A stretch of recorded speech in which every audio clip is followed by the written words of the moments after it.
있습니다. 부탁드립니다. 안녕하십니까. 3일 회계법인의 이종호입니다. 제가 오늘 이 자리에 나온 건 법인의 의견을 내는 그런 제도는 아니고요. 아주 개인적인 의견으로 말씀을 드리겠습니다. 사실은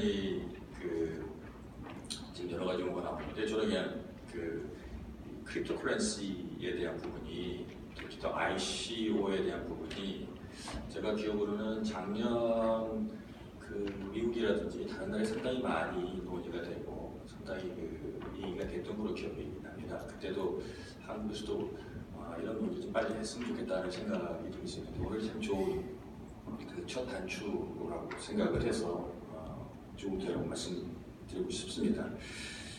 저는 아까 이한상 교수님께서 말씀하신 암호화폐, 가상화폐 여러 가지 이제 번역 용어를 말씀하시는데 저는 지금도 개인적으로는 정의가 정확히 뭔지 잘 모르겠습니다. 영어로 그냥 흔히 말해서 크립토커런시라는 걸 제가 우연히 찾아봤습니다. 도대체 백과사전에 옛날에 백과사전에 뭐라고 써있나 봤는데 몇 가지 기본 정의가 있습니다. 우리가 말하는 크립토커런시에 대한 정의가 있는데 첫째로는 디지털 자산이라는 정의가 하나 있고요. 또 하나는 교환의 중개, medium of exchange라는 말이 들어가 있습니다. 또 하나는 중요한 거는 크립토그래피를 써야 된다고 했어요. 이게 제가 저도 모르니까 찾아보니까 결론적으로는 굉장히 복잡한 알고리즘을 되어 있고 이 알고리즘이라는 게 기존의 수학, 컴퓨터공학, 그다음에 물리학, 기타 여러 가지 모든 기술이 종합된 하나의 암호기술. 옛날에 보니까 비례할 거 보니까 전쟁 시대 말하는 전송의 암호수단 그런 개념의 발전된 개념이라는 개념으로 제가 이해가 되고 있습니다. 또 하나는 이 크립토커런시는 반드시 블록체인으로 기반이 되어야 된다 하는 부분이 있습니다.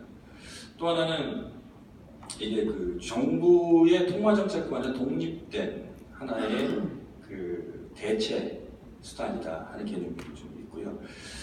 이게 몇 가지 요건이 있습니다. 또 여기에 지금 첫째로 제가 이 정의에 과연 우리가 한번 검토를 좀 해봤는가 하는 부분이 좀 걱정이 좀 됐고요. 먼저는 항상 원칙을 따라가야 되겠죠. 회계사로서 항상 원칙을 먼저 무엇인가, 정의가 무엇인가, 그 정의의 스코프에 들어가는지 안 들어가는지 거기에 따라서 우리가 얘기하는 부분은 그 정의에 충족된 한에서 어떻게 그것을 보고 회계처리할 것인가 이렇게 보는 관점이 있습니다. 현재 여기 보면 비트코인 아까 말씀하신 비트코인도 있고 이름도 있고 그다음에 리플도 있고 여러 가지 많이 있습니다. 도대체 몇 가지가 있는지 저는 잘 기억을 하지 못합니다. 그리고 물론 설계자가 있겠죠. 또 하나는 ICO라는 게 있습니다. 흔히 말해서 근데 이거는 표현할 때 이걸 어떻게 표현해야 될까 잘 모르겠습니다. 저는 그냥 향후에 말씀드릴 때는 그냥 코인이라고 말씀드립니다. 코인. 어차피 쓰는 이니셜 코인 오퍼레이기 때문에 코인이라는 용어로 구분을 좀 하고 싶습니다. 그때 저희가 이제 그 중에서도 저는 지금 제가 흔히 알고 있는 비트코인에 한정해서 이 크립토커런시가 과연 회계적으로 봤을 때 어떻게 지금 정의가 돼야 되는가 하는 부분을 한번 살펴볼 필요가 있다고 생각합니다. 첫째는 그것이 교환의 수단인가 또는 약간 정의처럼 블록체인의 기술에 근거한 것인지 또는 물리적 실체가 없는 것인지 또 법정 통화가 아닌 것인지 또 중앙은행이 거기에 관여해서 공급량을 제한하는지 또는 거래는 시스템 사용자 중앙이 아니라 사용자가 검증하는 것인지 이런 걸로 지금 회계적으로도 보면은 갖다 볼 수 있을 것 같습니다.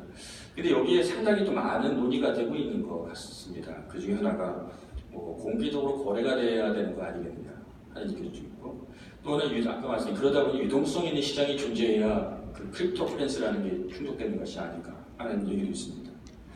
또 하나는 거래의 중간 미디움 하나의 중개 수단이기 때문에 거기에 부착된 어떤 권리도 있어서는 안 된다. 그래야 이게 크립토커런시 정의에 포함된다. 이렇게 아직까지도 크립토커런시에 대한 정의가 명확하게 되어 있지 않습니다. 제가 지금 많은 논의가 되고 있어서 과연 크립토커런시 수많은 지금 거래되는 또 나오는 새롭게 아까 말씀하셨지만 새롭게 나옵니다. 비트코인 캐시도 나오고 여러 가지 분사가 나오는데 과연 저기를 어떻게 우리가 크립토커런시 할 거냐 먼저가 저희 가장 급선무라고 저는 생각을 합니다. 지금 다음은 제가 그 중에서 크립토커런시 중에서 비트코인 제가 흔히 알고 있는 비트코인 하나만 그 관점을 맞춰서 말씀을 좀 드리겠습니다. 그 지금 논점이 강조되고 있는 부분은 그 크립토커런시를 보유하고 있는 그 보유자의 경우에 여러 가지 있습니다. 거기에 먼저 한번 말씀을 좀 드리면 이게 지금 자산이냐, 그 자산이라면 어떠한 자산에 부여될 거냐 하는 부분이 있습니다. 현재 그 IFRS 기준에 나와 있는 기준서를 하나씩 짚어봐야 됩니다. 근데 그 현재 현금하고 가장 가깝지 않는가, 언제든지 돈으로 바꿀 수 있다고 생각하시고 또 유동성이 있고 그래서 현금화와 유사하지 않을까 생각을 하고 있습니다만 그 회계적인 관점에서 보시면은 그 현금은 아닙니다. 왜냐하면 이게 하나의 법정 화폐는 아니기 때문에 개인 어떤 수식에서 만든 것 때문에 화폐는 아니고요. 또 현금성 자산인 경우도 아닙니다. 왜냐하면 현금성 자산은 거의 가치가 변동이 없어야 됩니다. 그렇지만 여기는 아까 말씀하신 것처럼 가치가 지금은 한때는 몇만 불 같지만 지금은 제가 오늘 보니까 한 9천 불 안팎 이 상태에서 지금 움직이고 있는 것 같습니다. 그 변동성이라는 것이 아주 높습니다. 그래서 현금성 자산의 정의도 축소되는 것 같지는 않습니다. 그리고 금융자산인가 하고 보면 금융자산은 반드시 계약 당사자가 있어야 됩니다. 근데 비트코인은 아까 말씀하신 것처럼 계약 당사자는 없고 자의식으로 산출되는 겁니다. 그럼 금융상품도 아닙니다. 그리고 유형자산은 당연히 아니죠. 실체가 없으니까. 그럼 재고자산일까? 아까 그 발굴하신다는 말씀을 저희가 발굴까지 뭐 지금 우리나라에 발굴하시는 분이 기업체가 얼마나 있는지 모르겠는데 거기에 포커싱 두는 건 아니고요. 이러한 그 크립토커런시를 상업 목적으로 그 회사의 본질적인 영업 목적상 빈번하게 거래되는 그러한 거래라면 재고자산의 범주에도 들어갈 수 있는 여지는 좀 있지 않을까 생각이 있습니다. 근데 과연 그런 회사가 얼마나 있을까 하는 고민도 있고요. 또 하나 살펴보면 자산으로 들어갈 수 있는 기준성은 이제 무형자산이라고 있습니다. 무형자산은 첫째로는 그 실체가 없는 겁니다. 그렇지만 경제적 그 미래, 아까 이현석 교수님 말씀하신 대로 미래의 경제적 효익의 유입이 기대되는 것입니다. 지금 현재 여러 가지 상황 봤을 때 그런 가능성은 높다고 판단하고 있는 것 같습니다. 또 하나는 그 개별적으로도 쉽게 가능합니다. 왜냐하면 비트코인 하나당 개인이 패스워드를 가지고 통제할 수 있는 그런 상태입니다. 근데 물리적 형태가 없습니다. 이러한 조건을 다 충족하기 때문에 현재 무형자산 범위에 안 들어간다 이렇게 말하기가 좀 어렵습니다. 그래서 결국은 자산의 요건을 충족하는데 어딘가 기준서를 찾다 보면 무형자산이 가장 적합한 게 아닌가 하는 그런 회계적인 관점에서 있습니다만 많은 분들이 거기에 다른 의견들이 많이 나오고 있습니다. 실질은 안 그런 것 같다. 실질은 거의 화폐와 같은 것이 아닐까 하는 생각 많은 의견들을 내주고 있고 듣고 있습니다. 그렇지만 제가 말씀드린 대로 현재 기준에 나와 있는 정의를 하나씩 따라가 보면 저희가 좀 더 냉철하게 한 것이 그 본질을 파악하고 다시 한번 검토한 다음에 그런 다른 의견이 나오는 부분도 어떻게 그것을 반영할 수 있는지 또 어떻게 생각할 수 있는지를 좀 더 향후에 좀 더 고민이 필요한 것으로 제가 이해하고 있습니다. 또 다른 제가 너무 다른 하나는 아까 코인 ICO를 좀 살펴보겠습니다. ICO는 사실은 한국에서 이한성 교수님 말씀하신 대로 거래가 허용되지 않는 거래로 현재 되어 있습니다. 그렇지만 혹시 한번 인터넷에 ICO 가격 한번 쳐보시면 현재 ICO 막 여러 가지 두고 있습니다. 1시간 후에 마감, 2시간 후에 마감, 이틀 후에 마감, 1년 후에 마감, 그 종류별로 엄청 많이 떠 있습니다. 거기에 기본적인 어떤 프로젝트를 하겠다, 거기에 어떤 식으로 결제할 것인지, 이름으로 결제할 것인지 쭉 써 있습니다. 근데 일반적으로 한국에서 없기 때문에 제가 들은 바로는 ICO를 발행하면 그 프로젝트별로 발행을 하는데 프로젝트의 백서라는 화이트 페이퍼를 가지고 합니다. 외국에서는 아마 그게 변호사분들이랑 같이 이제 페이퍼를 만들어서 하는 것 같습니다. 근데 코인이 100개면 다 발행하는 게 아니라 예를 들면 일부는 보유하고 나머지는 이제 발행하는 그런 구조로 아마 해외는 되어 있는 것 같습니다. 근데 여기서의 이제 그 일부 회계적인 관점을 보면 첫째로는 그 보유하고 있는 그 코인이 과연 또는 발행한 코인이 그게 과연 무엇일까 하는 부분이 있습니다. 금융 부채가 돈을 받아왔기 때문에 부채인지. 그때 저는 계약서를 사실은 보지 못했습니다. 근데 아까 만약에 아까 그 교수님 분석하신 대로 또 제가 그 계약서 있는 혹시 들은 얘기로는 대부분의 경우에 반드시 일정 기간 내에 지불하는 그런 조건은 없는 것으로 대부분 없는 것으로 듣고 있습니다. 그때 부채 요구는 아마 충족되지는 않을 것 같습니다. 그런 조건이라면 이것도 화이트백스를 다 일일이 하나씩 건마다 프로젝트를 살펴봐야 판단할 수 있는 겁니다. 어떤 다른 게 수도 있기 때문에 만약에 지불 의무가 없다면 부채는 아닐 거고 또 그 다음에 판단하는 게 자본이냐 부채형 자본 봐야 되니까. 네, 자본 경우에도 자본의 요건은 정의가 크게 정해져 있습니다. 그것은 자녀재산 청구권입니다. 회사가 청산할 때 마지막에 남은 재산을 가져갈 수 있는 권리. 이게 가장 기본적인 권리인데 일반적으로는 그러한 권리가 없다고 들었습니다. 왜냐하면 프로젝트 베이스로 되어 있기 때문에 그럴 수 없다고 들었고요. 그러면 부채도 아니고 자본도 아니고 그럼 어디로 갈까? 돈을 내신 분과 그걸 운동하는 사람이 있다면 그 다음에 찾아볼 수 있는 게 과연 그러면 비용 수익을 찾아봐야 됩니다. 그러면 수익이라는 것은 저희가 항상 계약자가 있어야 됩니다. 이거는 지금 화이트백스에 의해서 돈을 모집하는 기업과 돈을 내는 사람입니다. 그럼 둘 간의 계약은 있습니다. 그러면 무엇을 위해서 계약을 했는지. 만약 그 계약서에 일반적으로는 어떤 향후에 그 인터넷, 이 사이버상의 그 플랫폼을 만드는 어떠한 방식으로 플랫폼을 만들어서 그것을 활용하겠다 하는 이런 백서가 있고 그 백서에 따라서 회사가 그 플랫폼을 개발하는 작업에 돈을 투입할 겁니다. 그렇다면 회사는 그 돈을 받아서 그 플랫폼을 개발하는 데 돈을 쓸 거고 거기에 따라서 투자자는 그 완성된 상태에서의 투자 수익을 기대할 겁니다.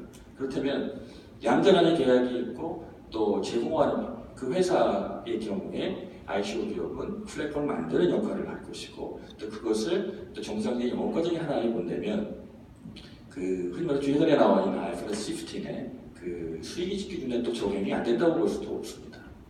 그래서 그럼 수익이익 기준에 적용되는 방식일까? 근데 또 많은 분들은 그게 꼭 그렇게 볼 수 있을까 하는 그런 부분도 지금 얘기가 논란이 좀 되고 있습니다. 왜냐하면 ICO를 아시는 분은 그냥 하나의 투자라고 본다는 걸 생각하시는 분들도 있으시고 그 플랫폼에 대한 보는 관점이 다르기 때문에 말씀드린 것처럼 ICO를 발행하는 기업의 회계 처리도 상당히 다양하게 관점에서 관토되어야 된다는 부분이 있습니다. 또 하나는 ICO를 발행한 기업이 일부 보유를 하고 있습니다.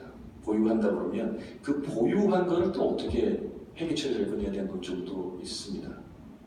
또 보유한 걸 가지고 또 제3자의 서비스나 재화와 교환하기도 하고 또 종업원한테 급여의 또 인센티브 대가로 지불도 합니다.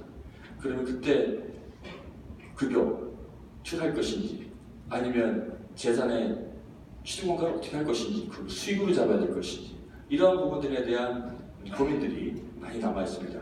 아까 빗썸에서 말씀하신 것처럼 그 프리마이닝이라든지 여러 가지 이러한 부분들이 지금 고민에 대한 숙제들이 지금 굉장히 많이 있고 지금 현재 많은 검토가 많이 안 돼 있는 상태로 제가 알고 있습니다. 그래서 사실은 이 부분들이 해외에서는 좀 논의가 여러 가지로 좀 진행이 되고 있지만 아직까지 큰 진전은 없는 것으로 저도 이해하고 있습니다. 또 하나 마지막으로 말씀드리고 싶은 거는 이제 크립토커런시를 보관하고 있는 기업의 경우에 어떻게 할 것인가에 대한 부분이 약간 지휘신 초반에도 말씀을 하셨지만 고민이 많이 되는 부분 중에 하나입니다. 근데 이 부분은 저 개인의 생각으로는 고객과 중간 우리 중개소의 개념, 아까 거래소라는 개념도 소개를 쓰지만 하여튼 중개소의 역할을 하시는 분 간의 약점, 계약 관계가 가장 중요하다고 생각을 합니다. 지금 일본의 케이스나 미국의 케이스나 가장 중요한 것은 양자간에 어떤 계약을 가지고 했느냐, 그것을 처분권을 이미 처분권을 주었는지 아니면 주지 않았는지, 또는 이게 사이버다 보니 그게 구분돼서 보관이 되고 있는지 구분이 안 되고 있는지, 또 어떤 용어를 보니까 핫 월렛, 홀 월렛이라고 쓰는데 이 접근권이 어떻게 구분되어 있는지, 또 링펜스가 되어 있는지, 또 최소한 청산이 들어갔을 때 과연 이 코인의 소유자들, 이 크립토커런시의 소유자분들이 일반 채권자의 그 부분으로 법적인 보호를 받을 수 있는 여러 가지 그런 사항들이 법률 검토가 아주 필요한 부분이고, 그런 모든 부분을 생각을 해서 자산이나 부채, 또 인식 문제, 또 주성 문제가 고민되어야 된다고 생각을 합니다. 지금 말씀드린 거는 지금 저희가 앞으로 고민하는 것 중에 사실 고민하고 있는 것이고, 아직까지 구체적 기준서가 나와 있는 상황도 아닙니다. 지금 첫째로는 제가 또 이렇게 말씀드리면 좀 신중해야 된다고 생각을 하고 있습니다. 한국이 물론 전 세계에서 제일 먼저 암호화폐에 대한 기준서를 만드는 그런 고려라든가 그런 사항도 필요합니다만, 첫째로는 저희가 암호화폐에 대한 정확한 범위와 데피니션을 좀 충분히 언더스탠딩을 좀 해야 되는 게 아닌가 생각이 듭니다. 저도 잘 모르겠습니다. 아마 이게 참석하신 많은 분들, 거래하신 분도 있겠지만 단지 거래했지 그게 어떻게 나오는지, 아까 말씀하신 대로 파생해서 두 번째, 세 번째, 네 번째 계속 분할해서 이게 어디까지 가는지, 이런 모든 그 메커니즘을 좀 알아야 저희가 본질을 시작할 수 있지 않을까 생각이 되고 있습니다. 이러한 부분들이 해외에서도 굉장히 신중한 지금 접근을 하고 있는 것으로 저는 이해하고 있습니다. 두 번째로는 그 IFRS의 경우에도 아까 말씀드렸지만 그 급여에 대한 부분, 또는 그 주식 보상, 또 무형 자산, 그 다음에 금융상품, 이게 상당히 이 관련되는 분야가 생각하는 것보다 넓은 기준서에 관련되어 있습니다. 그래서 이 부분이 또 보다 지금 정말 많은 분들의 지혜를 모아서 연구가 되어야 되는 것이 아닌가 생각하고, 특히 ISB나 이수익과의 긴밀한 협조 관계가, 또 감독 기관과 협조 관계 필요한 것으로 생각을 하고 있습니다. 또는 지금 그 교수님 말씀 취재 발표하신 것처럼 지금 관련 법규의 그 준비가 아직 안 돼 있는 상황이어서 그런 부분들을 종합적으로 고려해 보면 좀 더 합리적으로 충분한 자료를 가지고 검토해야 되는 거 아닌가, 좀 신중할 필요가 있다 생각이 듭니다. 제가 마지막으로 어디 해외 나가서 좀 다니다 어디 회의실 갔더니 굉장히 인상 깊은 문구가 하나 있었습니다. 이게 뭐냐면 첫 번에 할 때 잘하자. Do it right first time. 크게 써 있었습니다. 이게 저희가 좀 깊게 학문적으로 또 실무적으로 깊게 한 후에 충분한 검토를 가진 것이 필요하다는 것이 저 개인적인 생각입니다. 감사합니다.